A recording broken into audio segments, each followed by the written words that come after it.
Hello everyone, my name is Astrid Kainzbauer. I'm the Program Director of the Master of Management International Program at the College of Management, Mahidol University in Bangkok. I will talk to you today about some of the challenges of virtual communication. Recently, many of us were forced to switch to virtual communication. Meetings that were previously held in person are now held online. Team members have to work remotely, and communication all of a sudden takes place virtually through text messages, phone calls, video conferences, and so on. And in this switch to virtual communication, we have discovered that working from home and working online actually has several advantages. First of all, it's convenient. You can reach your colleagues anywhere, anytime, as long as you have access to internet. Working virtually also saves time because you don't have to endure traffic jams. You don't have to calculate extra time for getting to the office. And it also saves cost because you can cut your transportation expenses. So there are several advantages of working online, but there are also some difficulties and pitfalls of virtual communication that we need to be aware of. And I would like to explain 4 aspects to consider in order to avoid potential misunderstandings when we work online. So the first aspect is the lack of nonverbal information. As human beings, we are normally accustomed to interpreting both verbal and nonverbal communication. So in a personal conversation, we automatically pay attention to what people say, but also how they say it. So we listen to their tone of voice, we look at the expression in their eyes, we observe their gestures and their body language, and from all of this information, we create our interpretation of the message. What is the other person telling us? In virtual communication, some aspects of this full picture are missing. For example, if we discuss via online chat, we only see the written words, but we don't see the body language of the person. If we use a video call, we may be able to see the body language, but our brain has to work much harder to identify it. It costs us more energy than in a real conversation. This happens partly because in a video call, we do not see the whole person, we only see their face. And if there are many people in the video call, then each person's video might be very small, so we cannot actually properly see their facial expressions clearly. Some people also choose not to switch on their videos in a video call, and then we only see a black box with the name of the person, and we don't see their faces. If you have a lot of people in a video call, sometimes it's also not clear who is currently speaking, and so you spend your time trying to figure out who's speaking, and this takes your attention away from the actual message and the body language. So if we cannot see the person who's speaking to us, or if we can only see them on a computer screen, we have to rely much more on their words and their tone of voice, and this may cause miscommunication. For example, people may say something in a sarcastic way, and they roll their eyes while they say it to indicate that it's meant in a sarcastic way. But this piece of body language, the rolling of their eyes, actually maybe gets lost in virtual communication, and the meaning of the message may remain unclear. A typical example for nonverbal communication that is used a lot in Thailand is the famous Thai smile, which can have many different meanings. And you can probably imagine that it is much more difficult to identify which smile exactly a person is using when you only see them on a small video window on your computer screen. So the lack of nonverbal information is one aspect that makes virtual communication more challenging and potentially causes misunderstandings. The second aspect that I want to mention is the lack of personal relationships. When we work together with others, there are 2 aspects to consider. It's the task that we are working on and the relationship with our co-workers, which helps us to get things done. If we have good interpersonal relationships with our co-workers, it makes collaborations easier and our tasks get done more easily. Now, when we work in a virtual environment through video calls and chat messages, we tend to mostly focus on the task that we have to accomplish, and we sometimes forget that the personal relationships actually help us to work together more smoothly. This means that even in a personal collaboration, we should always focus on creating. The second aspect is the lack of personal relationships. When we work together with others, there are two aspects that we need to consider. The first is the task that we are working on, and the second is the relationship with our co-workers, which helps us to actually get things done. If we have good interpersonal relationships with our colleagues, it makes collaboration much easier and we get our tasks done much faster. When we work in a virtual environment, for example, through video calls and chat messages, we tend to focus mostly on the tasks that we have to accomplish, and sometimes we forget that personal relationships actually help us to work together more smoothly. This means that even in virtual collaborations, we should consciously create time for informal chatting and building personal relationships, because this will finally help us in successfully completing our tasks. It also depends on the complexity of the task. If the task is relatively simple, using email or online chat might be sufficient to get it done. But if the task is more complex, like a project you're working on, it needs more personal communication. And this can be better achieved in a video call or even in a personal meeting, if that's possible.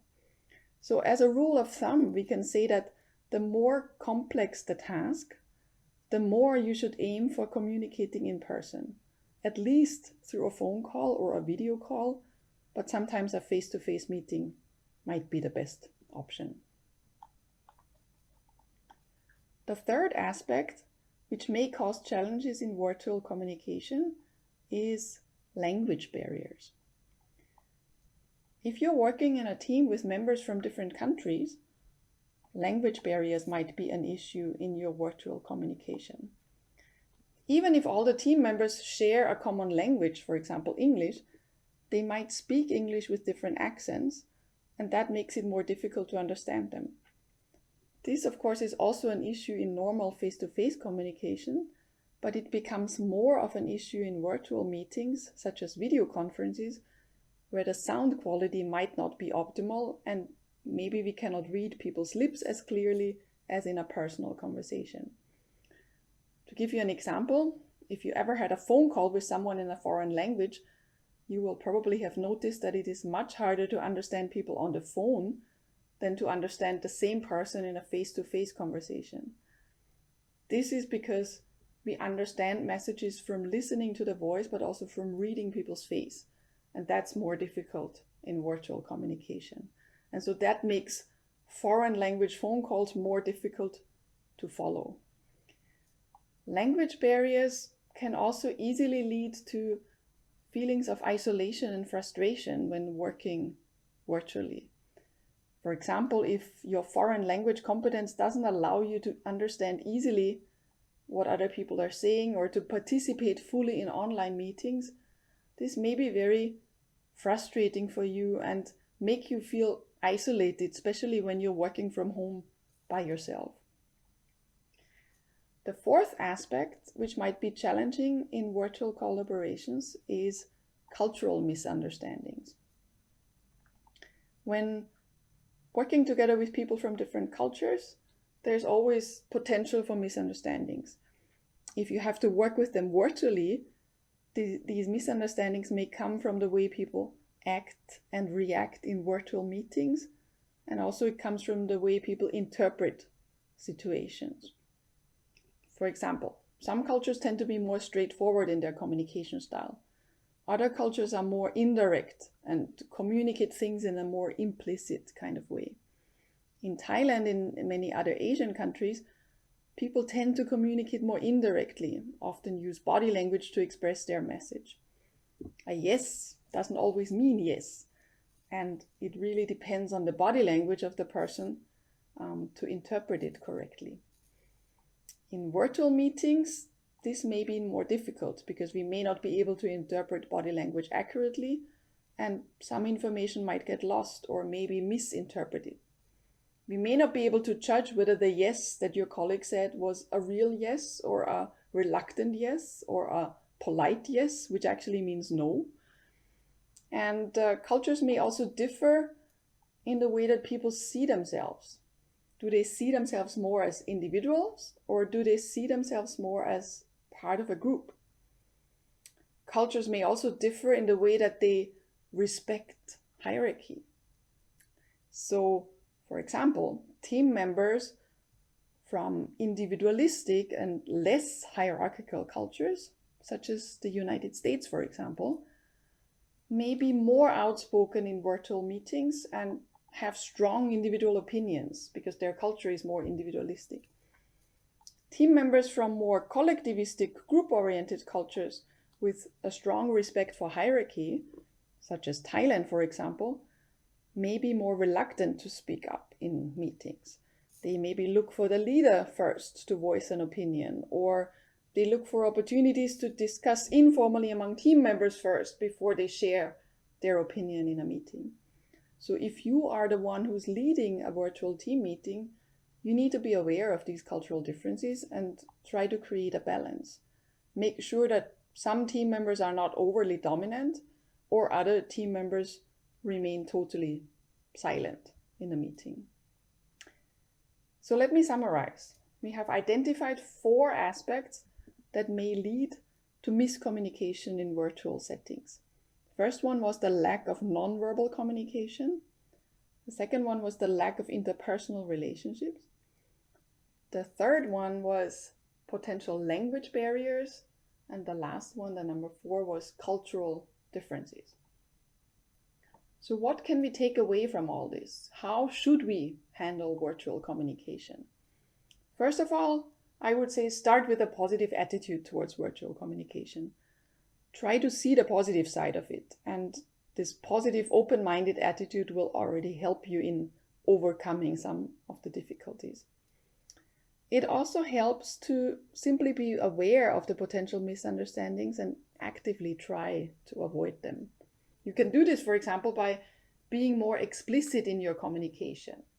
For example, try to spell things out more clearly, because you should not assume automatically that people understand the message, but you should rather double check if people really understood and repeat things more often in virtual meetings.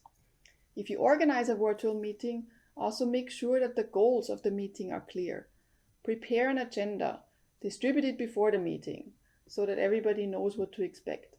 Then write up the meeting minutes and follow up action items and send them to all participants to make sure that whatever was decided also gets implemented after the meeting.